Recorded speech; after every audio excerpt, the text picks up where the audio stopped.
If you're a leader or an aspiring leader in the business of lifelong learning, you're in the right place. I'm Celisa Steele. And I'm Jeff Cobb, and this is the Leading Learning Podcast.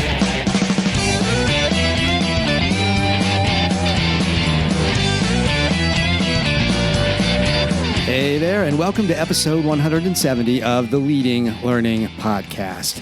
It is a bitterly cold day here in Carrboro, North Carolina. In fact, 18 degrees the last time I checked the temperature, and that is unusual for our neck of the woods. So we are bundled up here in Leading Learning Global headquarters, and for this episode, we plan to talk about 3 resources that we want to make sure Leading Learning listeners are aware of.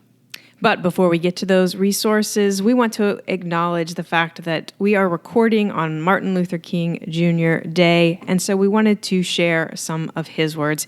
Certainly a great leader, and also someone who thought about the purpose of education. In fact, what I want to share is from a piece that he published in the Morehouse College student newspaper in February 1947, entitled "The Purpose of Education." Education must enable a man to become more efficient, to achieve with increasing facility the legitimate goals of his life. But education which stops with efficiency may prove the greatest menace to society. We must remember that intelligence is not enough. Intelligence plus character. That is the goal of true education. The complete education gives one not only power of concentration, but worthy objectives upon which to concentrate.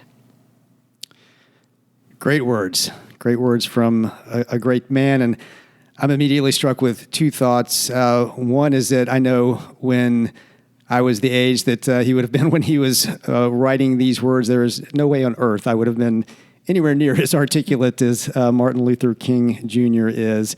But more importantly, I love that line that education which stops with efficiency may prove the greatest menace to society.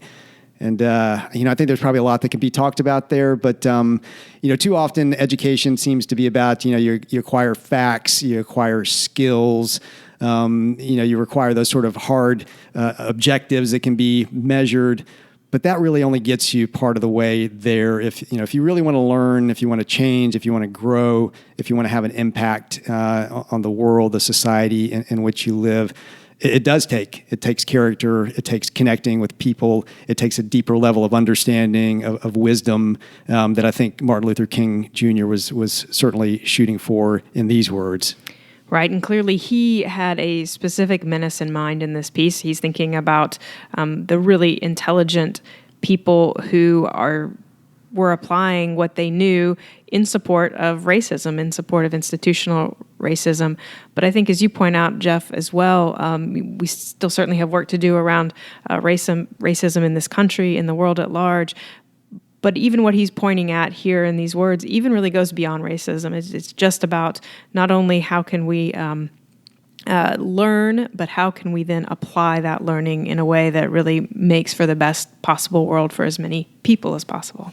And I think it's a message that certainly, well, as you said, in terms of racism, but also just so many issues that we're wrestling with now, and to be able to move beyond mere efficiency, be able to move beyond even just thinking of learning as education and really moving to learning. And I think Martin Luther King certainly, as somebody who is engaged in a lifelong struggle, recognize that this is an ongoing process. This is, a lot of what's behind the whole lifelong learning, at least as we think of it. And, I'll make probably what's a less than artful segue here, but what we said we wanted to focus on in this episode was resources and the types of resources that people can keep coming back to, basically, that can make part of what they do annually, but even can make part of what they do daily, weekly, so that that they are continuing that process of learning and have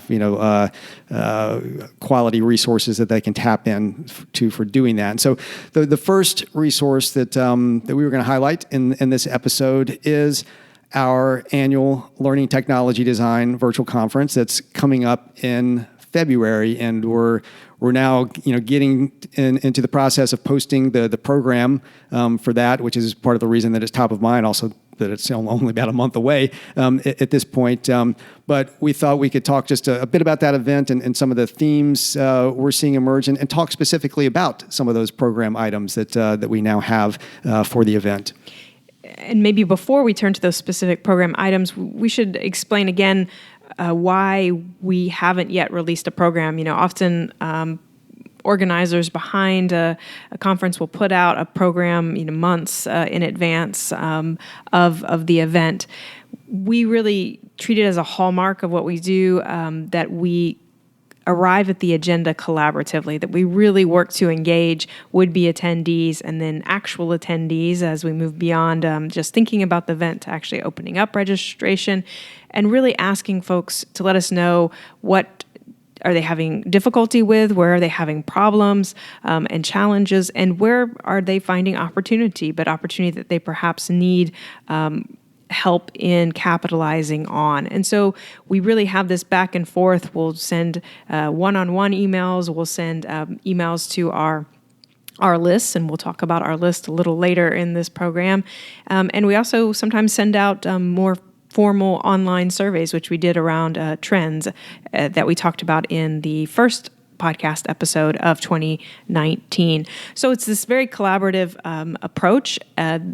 One result of that is that means that shaping the program can take a while, because we want to make sure that it really is responding to those challenges and opportunities that are top of mind as we head into the event itself.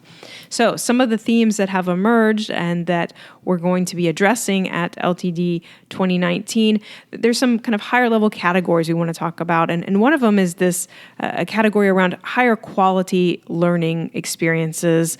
And as part of that, really aligning to the needs of today's learner, the modern learner.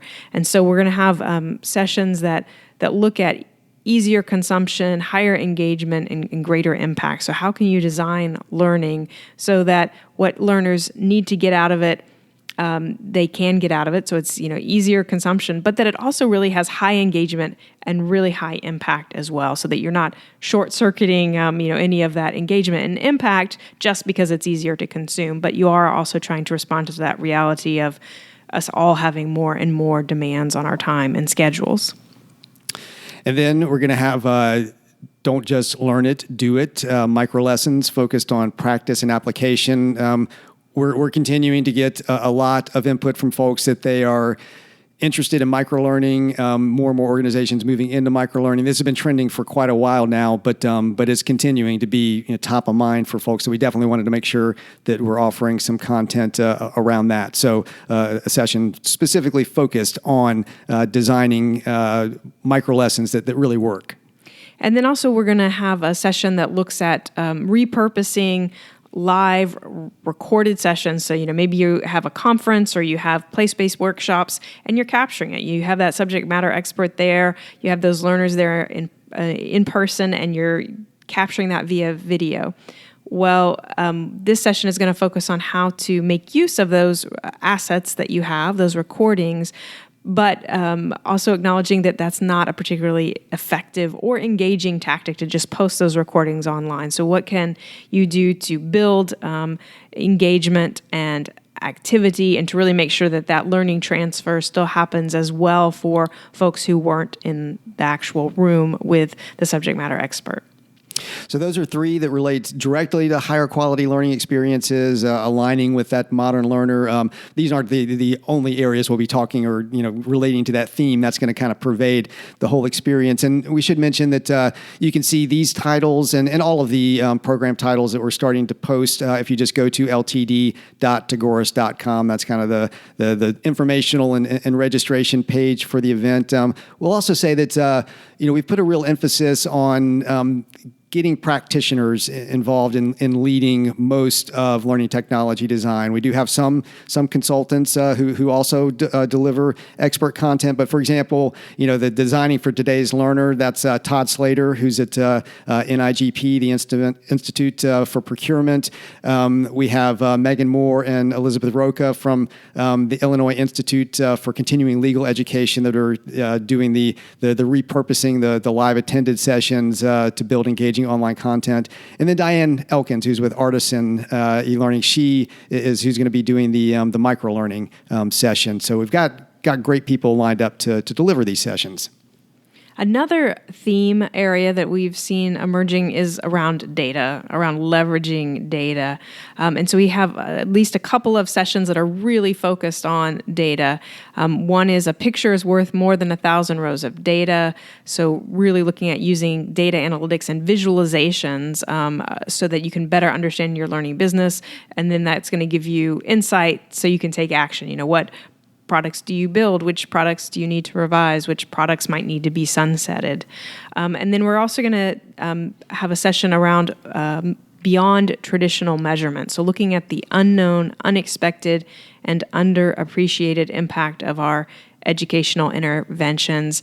And these sessions are offered by folks who are really deeply invested in data. These are folks who really are evangelists for data and really believe that there's a lot that data can offer in helping us better understand our learning business. So we have some folks from Authentic Learning Labs presenting around that data analytics and visualizations. And then we have Brian McGowan, who is going to be sharing around this idea of these unknown and unexpected and therefore underappreciated data points around the impact of what we're doing with our education. And this really is huge right now. I mean, we've heard about this in our research on trends in general. We'll talk about that more in a bit. But and like something like microlearning that we mentioned has been trending for a while. Data has been trending for a while, obviously, but we're finally starting to see people take some practical steps to use data. So, being able to visualize it in the way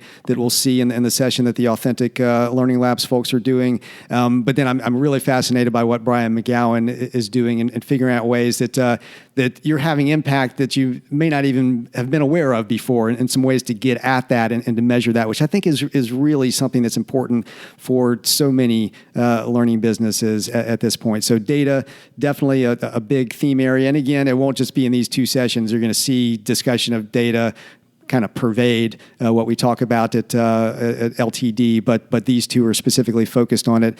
And then the third area we mentioned is aligning with employer and workforce type needs. Again, this is something that we've heard a lot about in general, but then in the context of LTD, we had prospective attendees and then actual registrants telling us that they wanted some content in these areas. So we've got at least a couple things that are more specific to this going on. One is we're going to be doing some case studies, some kind of vignettes around what organizations are doing, and Josh Goldman of the Ohio Society of CPAs is going to talk about what they're doing in terms of performance support in the learning that they're delivering to employers. We're also going to have some folks from the National Rural Electric Cooperative Association talk from a marketing perspective about how they're communicating the value of learning to the employer decision makers, really specifically focusing on CEOs of the and general managers of the types of organizations that they serve as a trade association, and how they're really connecting the dots between what those employers need and what they're offering as an organization, and showing that value is there. And then we're going to talk a good bit about certificate programs in this, because those are becoming just increasingly important, both for employers to be able to vet employees and to be able to vet them through certificate programs that they feel are valid, that actually have some substance to them, but then also for employees who are having to navigate this constantly changing career work landscape to pick up those new skills and knowledge and be able to demonstrate them well. So as learning providers, how do we provide certificate programs? And we're going to have a couple sessions that focus on a more fundamental level, and then on a more advanced level of how an organization has actually transitioned from an earlier version of its certificate programs into a more advanced, more sophisticated version of its certificate programs. And so all of these areas that we chose to highlight in this podcast episode are in keeping with the major focus areas that we saw in our year-end trends that we shared in the first podcast episode of the year. And so if you want to revisit that, I'll also mention that not only could you go and listen to the podcast episode, but we also have now an infographic that's available that highlights the 6 top focus areas for learning businesses in 2019. So that's kind of consider that another bonus resource for this episode. So that about wraps up our first resource that we want to focus on, LTD, Learning Technology Design 2019. But before we dot the I on that one, we do want to mention that one of our sponsors for this episode of the podcast is also a patron for Learning Technology Design, and that is Authentic Learning Labs. And Authentic Learning Labs is an education company seeking to bring complementary tech and services to empower publishers and L&D organizations to help elevate their programs. The company leverages technology like AI, data analytics, and advanced embeddable API-based services to complement existing initiatives, offering capabilities that are typically out of the reach for resource-stretched groups or growing programs needing to scale. You can find out more at leadinglearning.com/authentic. And I'll mention there that Authentic, of course, is all about data, which was one of those themes that we just mentioned in the context of learning technology design. And so the second resource we want to highlight is webinars, our webinar series. We've been hosting these webinars for a long time, been hosting roughly monthly webinars. And what we wanted to do is just make sure that podcast listeners are aware of them. In fact, we have our next one coming up. If you're listening to this on this podcast episode on the release date, just 2 days later, on Thursday, January 24th, we'll be holding our next webinar. And we do always hold those on Thursdays, or at least that's what we've traditionally done. I guess that's always subject to change, but that's our plan going forward, is to hold webinars almost on a monthly basis. We are actually skipping February because we have Learning Technology Design coming up, so there won't be a February webinar, but we'll be back to it in March, and it'll again be a Thursday in March. And you can find out our schedule for those for the webinars at leadinglearning.com/webinars. That's where we'll list them, where you can sign up. And this year, we're actually taking a little bit of a different approach. It's kind of in line with what we do with LTD, and we're trying to get input closer to the date for each webinar as to what the best topic is right now, what's really going to resonate with leading learning followers and listeners. And so we would welcome your input for webinar topics that you're interested in. You can comment on this blog post to share them. You can also just email us at leadinglearning@tagoras.com, and we'll get that. But that said, we can give you an idea of some of the types of topics that we've tended to cover in the past on the webinars. Well, that's right. And I'll start by telling you the focus of this Thursday's webinar, which is LMS selection. And that's a perennial favorite. That's a webinar that we've tended to rerun every year, and often done it as we're doing it this year at the start of the year, just knowing that new budget cycles are often coming up. People are thinking about what support and technology they might need to make their learning business hum along. And so we have a learning management selection webinar that we're doing. We have a 7-step process that we've really tested and fine-tuned over years of using that with various organizations.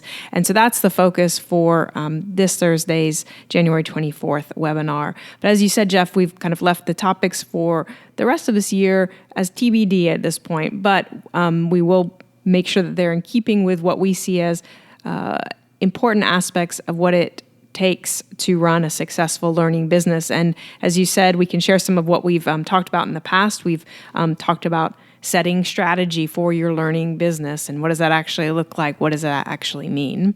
And we've covered things like how to price effectively. That comes up year in and year out. It's something that we've also addressed at other events and in a lot of writing. So pricing, I'm sure, will continue to factor into at least some of the webinars that we do.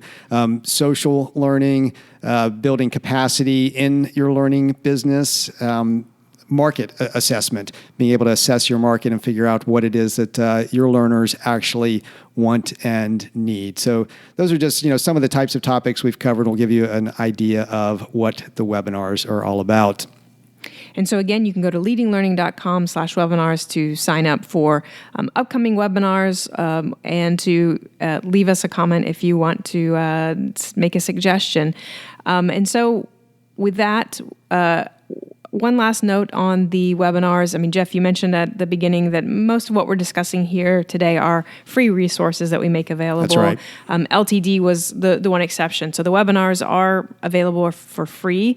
Part of when we're thinking about our own value ramp and our own pricing strategy, one of the things that factors into it is that we tend to put what we consider inform opportunities often fall into our where we're building momentum with our value ramp and where we therefore don't charge. And so with LTD, we like to begin to get into the idea of perform. So not just sharing information, not just informing, but beginning to think about how can you apply that? How can you actually do something with it? How can you perform something with it? Our webinars tend to be a little bit more on the inform end of the spectrum. So like with the LMS selection webinar, we'll talk about the 7-step process and try to give you a strong understanding of it, but it wouldn't yet be a chance for you to begin walking through those steps, for example. Right. Definitely not a true training like, for example, with the learning management system selection, we do actually run an online boot camp program where we get intense there and, you're going to actually go through exercises, you're going to apply, it's going to be a multi-week program. You come back and we help you to work through the whole process. In an hour-long webinar, you're not going to get that deep. But that said, we put a lot of effort into structuring these and making them as effective as they can be for that type of learning experience. So that's the second resource. The first one was learning technology design. That's probably the more intensive range of what we're talking about here, more towards that perform end. We do charge for that. But then the leading learning webinars, it's still getting great information and an opportunity to learn, an opportunity to build off of that, not quite as intense as something like LTD, but it's also a free resource for you and something that can be great for you individually or also to do with your team if you have a team that you're working with in your learning business. And now we're going to turn towards the third resource, which is our leading learning list. As we're making that transition, though, it's probably a good time to mention our other sponsor for this episode of the podcast. Absolutely. Blue Sky eLearn is our other sponsor. Blue Sky eLearn is the creator of the Path Learning Management System, an award-winning cloud-based learning solution that allows organizations to easily deliver, track, and monetize valuable education and event content online. Blue Sky also provides webinar and webcast services, helping you maximize your content and create deeper engagement with your audience across the world. To find out more about Blue Sky eLearn and all they have to offer, visit leadinglearning.com/Blue Sky. And definitely do visit Blue Sky and all of our sponsors for that matter, because they really have made it possible over the years for us to offer the Leading Learning podcast, for us to offer the webinars that we were just talking about, and to offer a range of other free resources and to keep the costs down on our paid events like Learning Technology Design. So definitely pay Blue Sky a visit. And now back to that third resource, which is our Leading Learning list, kind of the triple L threat there. And, we've in the past, I think, referred to this as the Leading Learning newsletter, but that somehow doesn't seem to quite capture what you get in signing up for the Leading Learning list, which you can, in fact, do by going to leadinglearning.com/newsletter. That's where you'll find this list at this point. But there really there are multiple components to it because, through the email list, we're going to send you out a monthly roundup of the podcast episodes that have taken place in the previous month. So a very easy way for you to get a snapshot and pick out what you want to listen to or re-listen to out of the podcast. We're going to send you the notifications for the webinars that we just mentioned so that you'll know what's coming. If you're signed up for the list, then you're going to get, good ahead of time notice of webinars to sign up for you and your team. And of course, we'll tell you about other key events that are coming along as well, like the annual Learning Technology Design virtual conference. But what we'd really like to highlight right now in spotlighting this as a resource is the Leading Links edition of the newsletter that we send out monthly. This is one of the things that goes out to the email list is what we call our Leading Links. And this is a curated collection of links that we send out, and we literally cull through hundreds of articles and posts out on the web to come up with a set of just 6 that we feel are really highly valuable to learning businesses. And so this is an effort for us to provide quality rather over quantity. There is so much out there. So this is really us providing a service through curation, really trying to reduce down what's out there to what we see as most valuable. And we focus on the 5 areas of the learning business maturity model that we developed. So we're looking at links that correspond to those 5 areas: leadership, capacity, strategy, marketing, and portfolio. And then we also throw in sort of a bonus 6th area of trends. And so you can get a really good idea from of the newsletter by going to a post that we shared on Leading Learning that has the top links from last year. And of course, we'll make sure to link to that post in the show notes for this episode so you can get to it that way. But we thought it would be nice to maybe just touch on a few of those links that bubbled their way up to the top and became that top 10 of 2018. Yeah, so to arrive at these, we looked at all of the editions of Leading Links sent out for the year and just looked at what was clicked on the most, which is a good, strong signal of what people were actually interested in who were reading the links. And these are all people who work in learning businesses because that's the audience for this particular email list. And so number 1, I thought interesting out of this group was a strategy-focused link. And we categorize these in the newsletter. So, this was categorized as strategy, and it was don't start strategy with SWOT, which and SWOT meaning SWOT, so strengths, weaknesses, opportunities, threats, kind of the classic model that organizations tend to use when they jump into strategy. You see this happen in boardrooms all the time.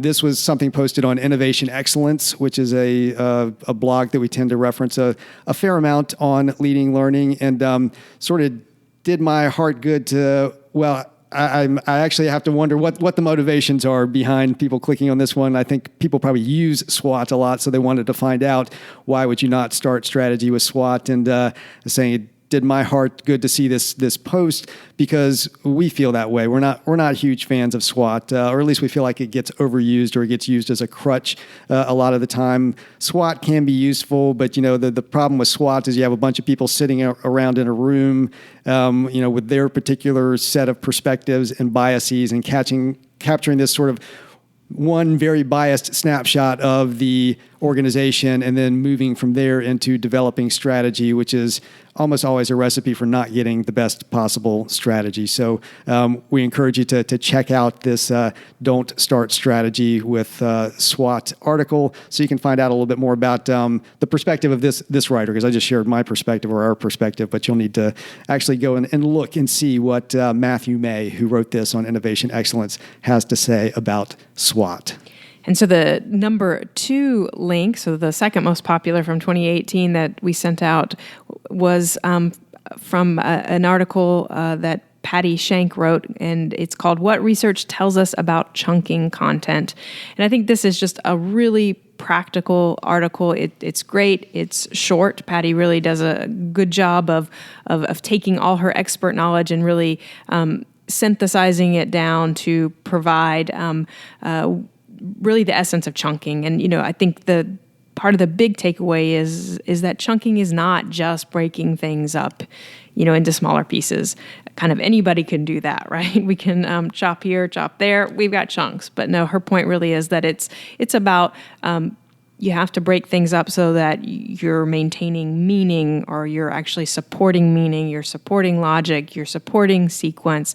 And so, she really gets at that kind of importance of chunking, and then really provides some very practical hands-on ways of, okay, how can you chunk? So very simple things, even at like bulleted lists and good use of titles and subtitles. So I think things that probably most of us as learning professionals know, but it can be really good to just have that kind of refresher, especially since it's a good brief one. And I'm going to jump down the list here. We won't talk about everything in the top 10, but for each of us to highlight a couple, I wanted to focus in on one on marketing, which happens to be one of my favorite areas, and we get asked about marketing all the time. It tends to be one of our perennial topics that people are looking for advice on. So coming in at number 6, this marketing item was how to write product descriptions that sell. And this came from Neil Patel. Neil Patel is one of my all-around favorite resources for insights into marketing. Highly recommend folks read neilpatel.com, and he actually has a number of other places where he writes as well. But this whole idea of writing product descriptions that sell, extremely important when you're putting together your catalog, when you're putting together your landing pages, your sales pages for specific learning experiences. Those might be online courses, they might be seminars, they might be your conference. But being able to really write in a way that's going to spark, it's going to get attention, that's going to spark interest, it's going to drive desire, that's going to lead people to take action. I'm basically riffing off of the classic AIDA or AIDA framework there. Being able to do that effectively can make just such a huge difference. And we've seen again and again in consulting with organizations that so many times those product descriptions just fall flat, and that they're not going to attract people, and they're certainly not going to convert people. So how to write product descriptions that sell. Neil has some great advice in his post on that. And then the last link that we'll talk about in this episode is number 5. So actually go right above where you were talking about, Jeff. This link falls in the capacity bucket. And it's a post on the Harvard Business Review blog about the productivity booster you have in your pocket but probably don't use.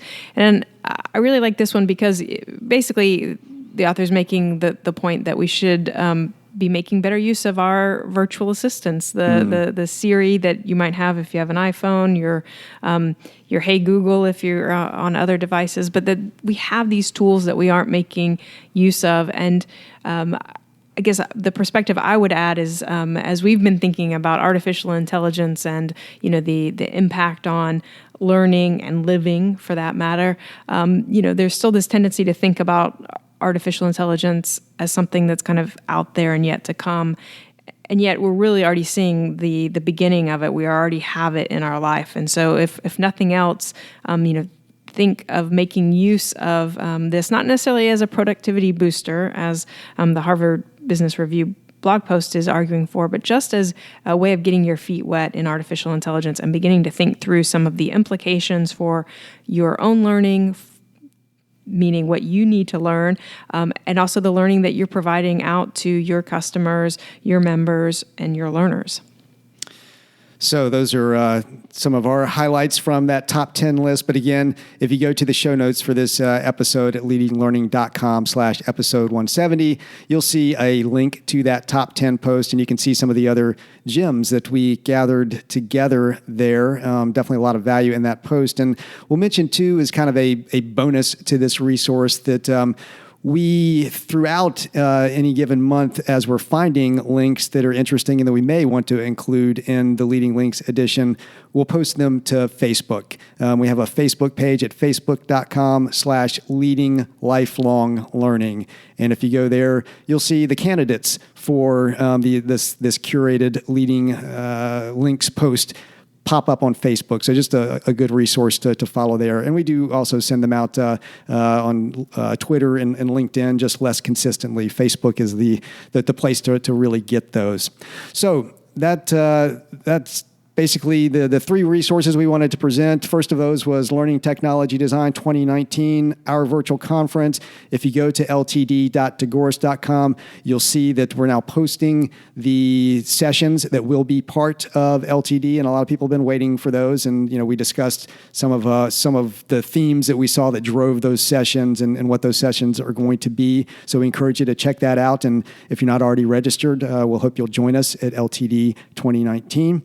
And then we discussed the webinars that we offer on an ongoing basis, and you can find those at leadinglearning.com/webinars. We do have the webinar coming up this week, if you're listening when this podcast actually comes out, on selecting the right learning management system for your organization. And then finally, we highlighted the Leading Learning list, which includes the monthly recap of podcasts that we've had in the month before, includes notifications for webinars, for events like LTD, and includes the leading links that we send out every month, and we just highlighted a few of those. So those are three resources that if you're not already taking advantage of them, we hope you will. If you are, we hope you'll re-engage and even go deeper with them. There's a richness to all of them. They all can be used by you personally. They can all also be shared with your team, discussed, emailed around, a lot of them, and can spark some real discussion and some real strategic thinking within your learning business. To get show notes for this episode, go to leadinglearning.com/episode 170. When you check out the show notes there, you're going to see various options for subscribing to the podcast. And if you're getting value out of what you hear, we would be truly grateful if you would subscribe, as it helps us to get some data on the impact of what we're doing with the podcast. And we'd also be grateful if you take just a minute to give us a rating on iTunes. You can go to leadinglearning.com/iTunes. That'll put you in the right place. And if you happen to use another service to listen to us, that might be something like Stitcher or iHeartRadio, for example, leave us a rating on whichever service you use. So Lisa and I personally appreciate your rating and review, but more importantly, those reviews and ratings help to give us some data about the podcast, and they also help the podcast to show up when people search for content on leading and learning. We also encourage you to visit our sponsors for this quarter. You can find out more about Authentic Learning Labs at leadinglearning.com/authentic. And you can find out what Blue Sky eLearn has to offer at leadinglearning.com/bluesky. And finally, please do consider telling others about the podcast. You can send a tweet by going to leadinglearning.com/share. And you can also like us on Facebook at facebook.com/leadinglifelonglearning. And remember, that's also where we're going to post some of those candidates for Leading Links monthly. And you can share anything you find there with others on Facebook. However you do it, though, please do help share the good word about Leading Learning. Thanks again, and see you next time on the Leading Learning Podcast.